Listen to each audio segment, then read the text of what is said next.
오늘 저는 이 말씀으로요, 여러분과 함께 이런 제목으로 말씀을 나누기를 원합니다. 꾸역꾸역 그 수고가 누군가의 인생을 만든다. 여러분, 제목이 참 재미지 않습니까? 꾸역꾸역 사는 인생. 사실은 제목을 이렇게 지은 이유가 지난 한 주간 동안 제 마음 가운데 떠오르는 단어가 바로 이 단어였어요. 꾸역꾸역. 참 묘한 표현이지 않습니까? 원래 이게 먹기 싫은 것을 먹을 때에 억지로 삼키는 모습을 보면서 꾸역꾸역이라고 하는 그런 표현이 나왔다고 그래요. 근데 언젠가부터 우리는 이 표현을 통해서 우리 일상생활 가운데의 무거움을 묘사하고 싶을 때 꾸역꾸역이라고 하는 단어를 통하여서 우리는 사실 표현을 하고 있습니다. 직장에 나가기 싫고 다니기 싫지만 어쩔 수 없어 그냥 꾸역꾸역 다닙니다. 가정에 문제가 있고 버티기 쉽지 않지만 그래도 가정을 지켜야 되기 때문에 꾸역꾸역 엄마로서, 아내로서, 또 남편으로서, 아버지로서 꾸역꾸역 버텨냅니다. 한마디로 정의를 내리자고 한다면 즐겁지 않고 하기 싫은 일인데도 불구하고 어쩔 수 없이 한다는 의미를 사용을 할 때 우리는 이렇게 꾸역꾸역이라고 하는 표현을 사용을 하는 것 같아요. 우리 성도 여러분은 요즘 사는 게 좀 어떠십니까? 막 아침에 일어났는데 하루가 기대가 되시고 오늘도 즐거운 하루가 될 거야 이러면서 즐거운 마음으로 이렇게 일어나십니까? 아니면 아침에 일어나면서 한숨을 푹 쉬면서 오늘 하루도 어떻게 버틸까 뭐 이런 마음을 가지고 살아내시고 계십니까? 그렇다고 한다면 여러분들은 꾸역꾸역 살고 계신 겁니다. 저를 포함해서요. 그런데 오늘 문장의 뉘앙스상 꾸역꾸역이라는 말은 사실은 부정적인 그런 뉘앙스로 우리에게 다가옵니다. 근데 의외로 성경에는요, 이 꾸역꾸역 자신의 자리를 지켰던 사람들을 통해서 하나님의 열매가 맺힌 것을 보게 되어져요. 그래서 저는 오늘 본문인 창세기 39장에서 만나는 질문을 통해서 여러분들과 함께 이런 얘기를 나누고 싶어요. 우리가 억지로 버티는 시간처럼 보이는, 즉 꾸역꾸역 살아가는 그 시간 속에서 하나님은 과연 무엇을 계획하고 하고 계시는 걸까? 그런 답을 오늘 본문을 통하여서 좀 찾아보려고 합니다. 오늘 본문에서 요셉이 우리에게 주는 답은 이미 분명하게 드러나 있어요. 우리의 꾸역꾸역을 하나님은 낭비하지 않으시고 생명을 살리는 길로 바꾸신다라는 이야기를 요셉의 삶을 통하여서 우리에게 해주시고 계시다는 것입니다. 저는 이제 요셉의 삶을 세 가지로 찾아가 보려고 합니다. 이 요셉의 삶을 통하여서 과연 요셉이 꾸역꾸역 살아갔던 그의 삶을 통하여서 하나님이 어떻게 생명을 살리는 그 길로 바꾸어 가셨는지를 함께 나누면서 바라기는 이 말씀이 이 시대에 우리가 살아가면서 꾸역꾸역 버티며 살아가고 있는데 과연 하나님이 그 시간 속에서 어떤 일을 하고 계시는 걸까? 이 말씀이 은혜가 되어지기를 소망해 봅니다. 한번 요셉의 삶을 따라가 볼까요? 첫 번째 요셉의 삶입니다. 억울해도 요셉은 자리를 지키는 삶이었던 것입니다. 여러분, 요셉이 잘못한 게 뭐 있습니까? 아버지 사랑을 많이 받았고 형들에게 꿈 이야기한 것이 전부였습니다. 그런데 형들에 의하여서 애굽의 노예로 팔려갑니다. 억울하기 짝이 없는 그런 출발이 이루어진 것입니다. 한번 여러분 상상의 나래를 피셨으면 좋겠습니다. 노예상인에게 끌려가면서 낙타 위에서 그가 갈 때, 애굽으로 끌려갈 때에 낙타 등 위에서 요셉은 무슨 생각을 했을까요? 아마 이런 생각을 하지 않았을까요? 그동안 내가 뭔가 하나님 앞에 큰 죄를 지었기에 도대체 내가 무슨 죄를 지었길래 형들에 의해서 내가 팔려가는 인생이 되었을까? 하나님이 나를 버리신 것이 아닐까? 과연 내가 이렇게 애굽에서 살아가는 게, 노예로서 살아가는 게 무슨 나의 삶에 의미가 있나? 이런 회의감과 또한 배신감과 모든 어떤 복잡한 심정이 요셉에게 밀려왔을 것입니다. 그런데 여러분, 요셉의 이 생각과 마음이 우리의 마음이지 않습니까? 신앙생활을 하면서 인생이 내가 마음대로 먹은 대로 풀리지 아니하고 어려움을 겪게 되어지면 첫 번째 우리는 스스로에게 이런 질문을 던집니다. 내가 지은 죄가 뭐가 있길래 하나님이 나에게 이렇게 힘든 삶을 허락하시는 걸까? 또 내지는 이렇게 신앙생활하는 게 나의 삶 가운데 무슨 의미가 있는 걸까? 내가 이렇게 신앙을 지켜나가는 게 정말 의미가 있는 걸까? 라고 하는 회의감을 우리도 갖고 살아간다는 것입니다. 그런데 놀라운 건 요셉이 그런 회의감을 가졌음에도 불구하고 무너지지 않았다는 것입니다. 그는 애굽의 장군이었던 보디발 장군의 집에 노예로 팔려갑니다. 그리고 거기서 노예로서 맡겨진 일을 꾸역꾸역 해냅니다. 그 모습을 성경은 이렇게 표현을 해요. 같이 읽어볼까요? 시작. 여호와께서 요셉과 함께 하심으로 그가 형통한 자가 되어 그의 주인이 여호와께서 그와 함께 하심을 보았더라. 본문 말씀을 주목해서 보면 여러분, 요셉이 자신을 노예로서 그 일을 꾸역꾸역 할 때에 삶을 형통하게 해달라고 기도한 기록이 없습니다. 신앙을 잘 유지할 수 있도록 하나님 나를 붙잡아 달라고 그렇게 기도한 기록도 없어요. 그냥 그는 맡겨진 자리에서 꾸역꾸역 그 일을 해냅니다. 그런데 성경은 그런 요셉에게 뭐라고 이야기를 하냐면 하나님이 함께 하셨다라고 말씀해주고 있다는 거예요. 여러분, 우리가 아무리 힘들고 어렵고 낮은 자리에 처해 있다 하더라도 하나님은 그 낮고 억울한 자리에서도 여전히 함께 하고 계시며 꾸역꾸역 그 일을 하고 있는 사람들과 동행하고 계시다라고 하는 말씀을 우리에게 주시고 있다라고 하는 것입니다. 오늘 이 말씀을 들으면서 저는 여러분들이 한 가지 오해를 하지 않으셨으면 좋겠습니다. 이 말씀을 들으면서 그래 그냥 버티는 거야. 하기 싫어도 꾸역꾸역 해야 되는 거야. 그냥 어쩔 수 없이 목구멍이 포도청이니까 꾸역꾸역 해야 되는 거겠지 라고 하는 꾸역꾸역의 개념이 체념으로 여러분들에게 이해되어지지 않기를 원합니다. 여러분, 성경에서 얘기하는 꾸역꾸역은 하나님 없이 버티라고 하는 의미가 아닌 것입니다. 억지로 견딜면서 자신의 삶이 무너지는 것을 참고 견디라고 하는 이야기가 아니라는 거예요. 성경이 말하는 꾸역꾸역은 하나님이 보이지 않는 그 시간, 여러분들이 절망하고 좌절하고 소망이 보이지 않아서 도대체 이 절망의 터널이 언제 끝나는 거야? 라고 스스로 힘들어하는 그 시간에도 분명히 하나님은 나와 함께하고 계시고 이 절망의 터널 속에서도 하나님의 뜻이 있어서 이 터널의 끝에 하나님의 열매가 분명히 나의 삶에 맺히게 되어질 거야 라고 하며 하나님을 붙잡으며 견디는 시간, 그 시간을 꾸역꾸역이라는 말로써 우리에게 표현해주고 있다라고 하는 것입니다. 혹시 여러분 존 버년을 아십니까? 아마 기억하시는 분도 있을 테고 그 이름이 낯선 분도 있을 것 같아요. 존 버년은 1628년에 영국에서 대장장이의 아들로 태어났습니다. 교육을 제대로 받은 것도 아니었습니다. 그냥 평범한 사람이었어요. 그런데 그가 예수님을 만나고 나서 그의 내면 가운데 복음에 대한 열정이 불길같이 일어납니다. 그래서 곳곳에 다니면서 예수님을 전하고 복음을 전파를 합니다. 그런데 1960년 영국 왕실이 국교회의 모든 종교 활동을 금지합니다. 영국의 국교는 성공회였습니다. 성공회에서만 복음을 전할 수 있고 그 외의 사람들은 종교 활동을 하는 것을 다 금지시키게 됩니다.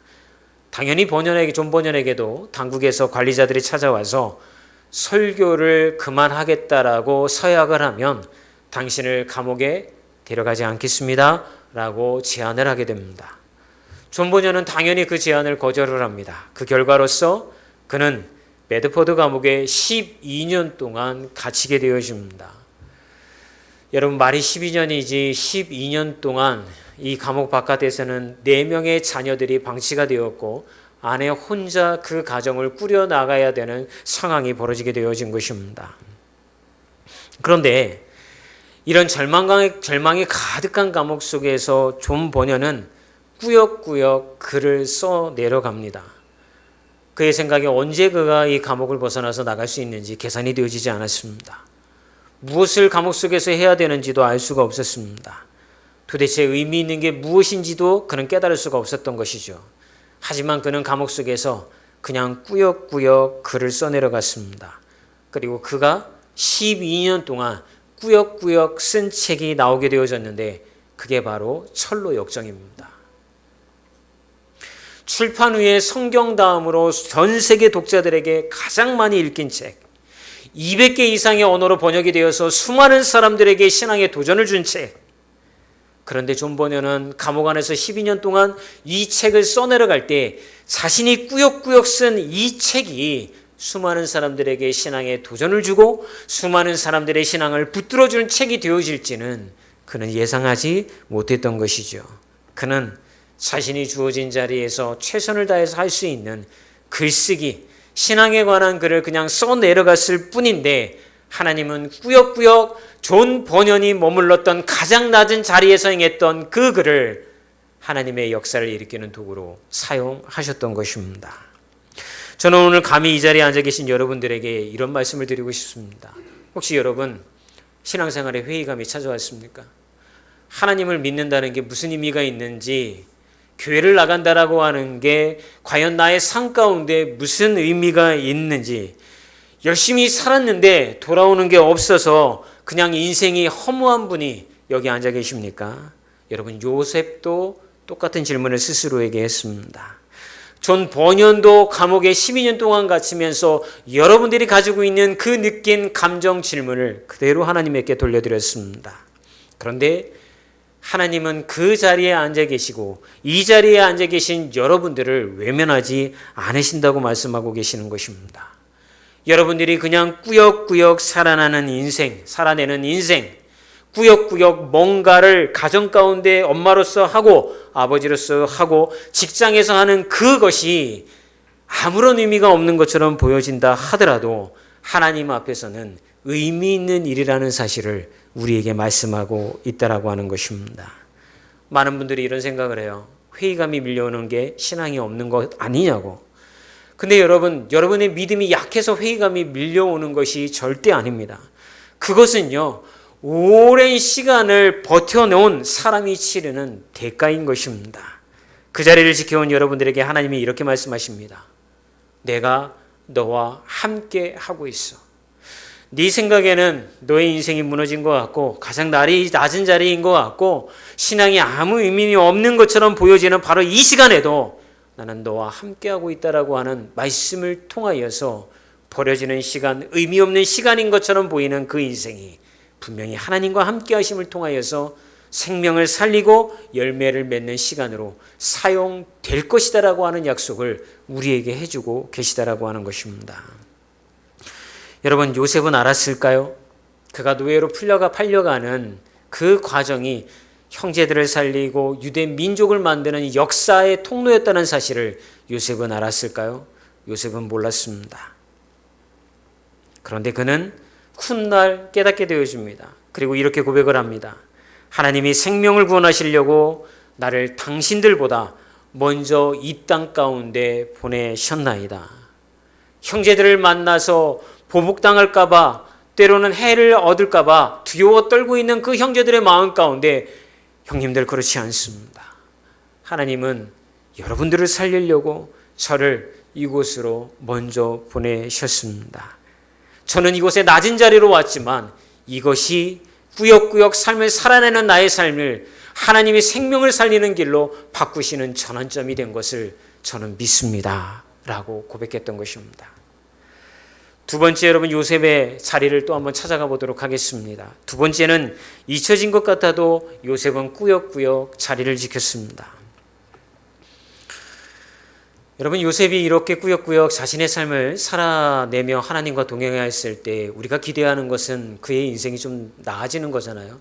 여러분, 우리 그런 기대 있지 않습니까? 내가 신앙으로 좀 열심히 살고 믿음으로 살아나면 그 다음 스텝은 하나님이 나에게 좀 더 나은 삶을 약속해 주시는 거예요. 그 결과물이 나의 삶 가운데 보여지는 거예요. 그런데 요셉의 상황은 더 나빠집니다. 보디발 장군의 아내의 유혹을 단호히 거절했다는 이유로, 옳은 일을 했다는 이유로 그는 누명을 쓰고 감옥에 갇히게 되어집니다. 여러분, 이때가 신앙인으로 살아갈 때 가장 힘든 순간 아닙니까? 바르게 살았는데, 신앙으로 올바르게 버텨냈는데 더 깊은 구덩이로 떨어지는 경험. 내가 믿음으로 살려고 했는데 왜 나의 삶은 이렇게 더 안 좋게 되어지는 걸까? 이 질문 앞에서 우리는 말문이 막힐 수밖에 없게 되어지는 거죠. 때로는 정직하게 신앙으로 사업을 일궈가려고 하고 정직하게 믿음으로 직장 생활을 해도 우리의 삶이 더 손해나고 안 좋게 되어졌을 때에 이런 신앙에 대한 회의감은 우리에게 밀려오는 것 같아요. 그런데 요셉은 감옥에서도 꾸역꾸역 버텨냈습니다. 함께 갇힌 자들을 돌보았고 그들이 꿈을 꾸면 그들의 꿈을 해석을 해줬습니다. 그리고 어느 날 그 술 맡은 관원장이 감옥으로 들어왔을 때 그의 꿈을 해석해 주면서 이런 부탁을 합니다. 창세기 40장 23절의 말씀이죠. 함께 읽어볼까요? 시작. 술 맡은 관원장이 요셉을 기억하지 못하고 그를 잊었더라. 요셉은 나름 기대하는 게 있었을 것 같아요. 그래도 왕의 관원장이니까 그에게 꿈을 해석해 주고 그가 잘 되면 나를 기억해 주겠지. 네 감옥에서 풀려날 수 있겠지. 이게 기대치였던 것 같아요. 그런데 그는 잊혀졌습니다. 얼마 동안 잊혀졌나요? 무려 2년 동안 요셉은 잊혀진 것입니다. 2년 동안 요셉의 마음은 어땠을까요? 기도에도 하늘이 막힌 것 같고 열심히 주변 사람을 감옥에서 섬겼지만 자신의 삶에 나아진 건 아무것도 없습니다. 혹시 여러분들 중에 이 요셉과 같이 기도에도 막혔고 주변의 상황도 나아지지 않는 2년의 시간은 상징적으로 2년이지만 여전히 막막한 시간을 보내고 계신 분이 계시지 않습니까? 그런데 성경은 이 2년 뒤에 어떤 일이 일어났다고 기록을 하고 있습니까? 바로가 꿈을 꾸었고 그제야 관원장이 요셉을 기억해냅니다. 이것은 우리에게 이런 이야기를 해주고 있는 거예요. 하나님은 그 2년의 시간을 잊어버리지 않으셨다라고 하는 거예요. 2년 요셉의 입장에서는 그 2년의 시간이 하나님이 나를 떠나신 것 같고 나를 잊어버리신 것 같고 나는 버림받은 것처럼 느껴지는 시간이었지만 하나님은 그 2년의 시간들을 통하여서 하나님의 타이밍에 요셉을 사용하실 계획을 일구어가고 계셨다라는 게 성경이 우리에게 전해주고 계신 메시지라고 하는 것입니다. 하나님은 때가 되었을 때에 하나님의 방식으로 하나님의 사람을 통하여서 하나님의 일을 행하게 하셨던 것입니다. 지금 기도가 응답되지 않아서 여러분 지쳐서 기도도 못하고 말문이 막혀있는 분이 계시지 않습니까? 오래 기다리고 기도했는데도 불구하고 아무런 기도의 응답이 되어지지 않아서 하나님이 나를 잊어버리신 것은 아닐까? 이런 신앙의 회의감에 젖어 계신 분도 있지 않으십니까? 오늘 요셉의 인연은 우리에게 이런 이야기를 해줍니다. 잊혀진 시간이 아니었다라고요. 그 시간은 하나님이 준비하는 시간이었다라고 하는 거예요. 여러분의 삶에도 요셉의 2년의 시간처럼 기다리는 시간이 있지 않습니까? 소망이 보이지 아니하고 상황은 바뀌지 아니하고 여전히 밑바닥 가운데 나의 인생이 하나님이 버리신 것 같고 함께 하시지 않는 것처럼 보여주는 시간을 여러분 보내고 계시지 않습니까? 그렇다고 한다면 그 시간은 버린 시간이 아니에요. 하나님이 준비하고 계신 시간입니다. 요셉은 2년 동안 자신이 잊혀졌다고 생각할지 모릅니다. 그런데 요셉은 그 2년의 시간이 지나고 나서 마침내 완전한 퍼즐이 완성이 되어지고 그림이 완성이 되어져 그 형제들을 만나게 되어졌을 때에 그는 이렇게 고백합니다. 하나님이 나를 당신들보다 당신들을 살리기 위하여서 먼저 보내셨습니다. 여러분, 어느 날 분명한 때가 이르를 거예요. 왜 나를 그런 깊은 어둠 가운데 나를 담가 놓으셨는지, 왜 나를 이렇게 힘든 사랑 가운데 나를 머물게 하셨는지, 왜 이 무거운 짐을 나 홀로 지고 그렇게 걸어가게 하셨는지 지금은 이해가 되지 않아요. 아무리 말씀을 보고 성경을 가지고 기도해도 여러분 그게 우리의 마음에 와닿지 않는 시간들 때가 있어요. 그런데 하나님은 지금도 하나님의 퍼즐을 맞춰가고 계신 거예요. 그리고 어느 날 그 퍼즐이 완성되어지는 때가 이르렀을 때에 우리는 그 퍼즐을 바라보면서 하나님, 그래서 저를 그 사람들과 함께하게 하셨군요. 그래서 저에게 이렇게 힘든 무거운 짐을 허락해 주셨던 거군요. 라고 하면서 우리는 하나님의 계획과 하나님의 놀라운 섭리를 찬양하고 영광을 돌릴 때가 반드시 있으리라 믿습니다. 세 번째로 여러분, 하나님은 그 꾸역꾸역으로 어떤 열매를 맺으셨을까요? 하나님은 그 꾸역꾸역의 수고를 통하여서 누군가의 인생을 만들고 계셨던 것입니다. 드디어 때가 왔습니다. 바로가 꿈을 꾸었고 요셉이 해석했고 총리가 되었고 애굽이 당한 7년 동안의 대환란과 기근을 다 이겨내게 만들어 놓았습니다. 그때 형들이 애굽으로 먹을 것을 구하러 왔습니다. 요셉이 자신들의 막내 동생인지 자신들이 팔아버렸던 형제인지 알지 못했습니다. 그러나 요셉은 형들을 만나 복수하지 않고 울며 이렇게 말했습니다.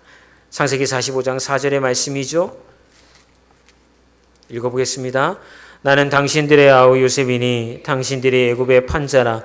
당신들이 나를 이리로 판 것을 근심하지 마소서. 스스로 한탄하지 마소서. 하나님이 생명을 구원하시려고 나를 당신들보다 먼저 보내셨나이다. 여러분, 하나님이 나를 먼저 보내셨습니다 라고 하는 문장이 요셉이 자신의 인생을 해석하는 꾸역꾸역의 의미를 부여한 현장인 것입니다. 여러분, 여러분의 삶은 이미 예수님을 만났어요. 여러분들이 예수님을 만났기 때문에 여러분들은 혼자 살아가는 인생이 절대 아니에요.